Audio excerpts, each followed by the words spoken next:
Hello everyone, welcome back to the channel. In recent years, faster and more convenient space travel has become the ultimate goal for world-famous agencies like NASA and aerospace companies such as SpaceX and Blue Origin. So far, the fastest speed a human-created spacecraft has ever traveled is only 75 kilometers per second, and even at that velocity, it would take at least 4,000 years to reach the nearest star. But what if astronauts could cover these astronomical distances in not days or hours, but only a few minutes?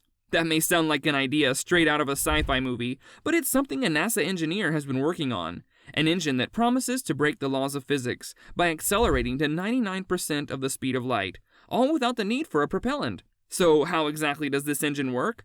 How much would it cost? And more importantly, is it practically applicable for space travel or just a far-fetched idea?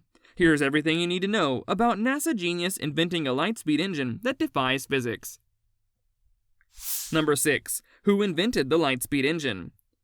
Back in 2019, David M. Burns, formerly a NASA engineer at the Marshall Space Flight Center in Alabama, came up with an intelligent aerospace concept that could allow us to reach the stars without any propellant at all. He published a non-peer-reviewed report on NASA's Technical Reports server under the title Helical Engine, describing it as a new concept for in-space propulsion is proposed in which propellant is not ejected from the engine, but instead is captured to create a nearly infinite specific impulse. Before we get to the technical details and scientific theories behind this concept, let's first understand the basics of the much-hyped helical engine. Number 5. What is a helical engine? According to David Burns, a helical engine is capable of taking astronauts to Mars in less than 13 minutes, a claim that's groundbreaking on its own. The renowned NASA engineer, who's been consecutively making headlines for over 2 years, also believes that this light-speed engine can reach speeds as high as 297,000 kilometers per second, which also means it can reach close to the speed of light, without using any form of conventional fuel. Instead, it uses high-tech particle accelerators, which in turn generate a thrust up to 99% of the speed of light, without breaking Einstein's theory of relativity, but we'll get to that in a bit. When it comes to the exact size of a helical engine, Burns believes it would have to be at least 198 meters long and 12 meters wide to function properly. Theoretically, each helical engine would also require 165 megawatts of energy to produce 1 newton of thrust. Number 4. How does the helical engine work? According to Newton's third law of motion, for every action, there's an equal and opposite reaction. That's also the principle on which every spacecraft engine operates, blasting propellant in one direction to travel in another. However, Burns' helical engine exploits mass-altering effects that are theoretically possible at near light speed. It mainly uses Einstein's theory of special relativity, which explains the behavior of objects in space and time, and therefore states that the object gains mass as they're driven towards the speed of light. Keeping this scientific theory in mind, Burns designed an engine that could allow space rockets to propel forward without any fuel by having action exceed reaction in a frictionless environment due to approaching light speed. As mentioned before, a helical engine functions with the help of accelerated ions, or charged particles, that are confined in a locked loop. The engine is designed in such a way that it alters the velocity of these accelerated ions, which in turn also changes their momentum so that they're constantly moving along its axis. This way, the engine will be able to generate thrust for longer periods without the need for refueling.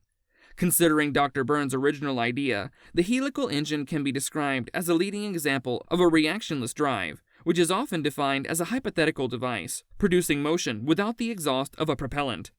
The term reactionless originates from the action-reaction concept of the third law of motion, and such drives are popular among space enthusiasts for contradicting the laws of physics, specifically the law of conservation of momentum. But is this possible in the practical world? Number 3. Does the helical engine defy the laws of physics? Burns' helical engine is currently the most promising example of a reactionless drive because on paper, it claims to defy the law of conservation of momentum, which is the only way to produce thrust without fuel, and therefore power a spacecraft indefinitely with only a limited amount of material on board. While this entire concept may be ambitious and intriguing, the helical engine is unlikely to defy the laws of physics anytime soon. Here's why. Physicists have performed numerous detailed experiments to showcase how high-tech particle accelerators react under different conditions, and every lab result showed no such violation of conservation laws. This means that the laws of physics that the lightspeed engine claims to defy have been confirmed and verified repeatedly for every gravitational, mechanical, electromagnetic, and quantum interaction ever observed. And according to experimental physicists, these laws always hold. Number 2. What about David Burns' claims? Even though it has been met with skepticism from experimental physicists, David Burns believes that his idea of a lightspeed engine is worth pursuing.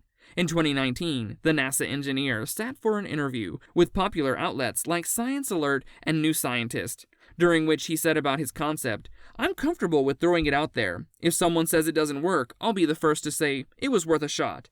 Burns demonstrated his notion using a simple thought experiment. He argued that if you take a ring in a box and bounce it back and forth between two of the container's walls, in presence of a vacuum, the ring would appear motionless, and the box would continue to jiggle in the same spot. However, if you accelerate the ring in one direction inside the box, it will gain mass while moving in that direction, therefore creating a thrust and accelerating the entire box in a forward direction. In practice, Burns proposed replacing the ring and the box with a helix-shaped accelerator, which also explains why his lightspeed engine is named the helical engine. According to physicists, the relative flaw in Burns' concept becomes even more obvious with this simplified demonstration. Accelerated particles can generate a net thrust in a forward direction only when they're confined in a single closed loop. Burns' lightspeed engine, on the other hand, isn't exactly a closed system, since it's helical or spring-like in shape. But Burns knew the risks of his big idea when he proposed it, which is why he said, "I know that it risks being right up there with the EM drive and cold fusion, but you have to be prepared to be embarrassed. It is very difficult to invent something that is new under the sun and actually works." Number 1. What is EM drive and how is it relevant to the helical engine? Unsurprisingly, the helical engine isn't the only proposal that brought forward the idea of a propulsion-free spacecraft. In 2001, Roger Scheuer, a British chartered electrical engineer with 4 decades of experience in the space and defense industries, wrote about the EM drive, a concept that could be used as a spaceship thruster. Theoretically, the device would reflect internal microwaves to generate thrust and therefore defy the laws of physics.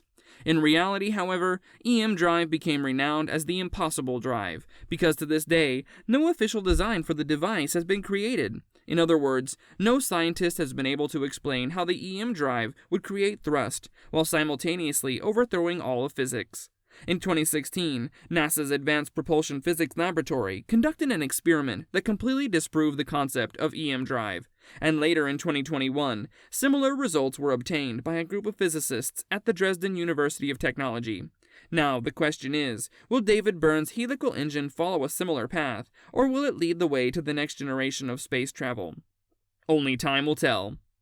That's it for today, guys. What are your thoughts on the helical engine and the possibility of traveling to space within minutes? Let us know in the comments. If you enjoyed this video, don't forget to give it a thumbs up, subscribe to the channel, and ring the bell to stay notified about our latest videos. We'll see you soon. Until then, take care and goodbye.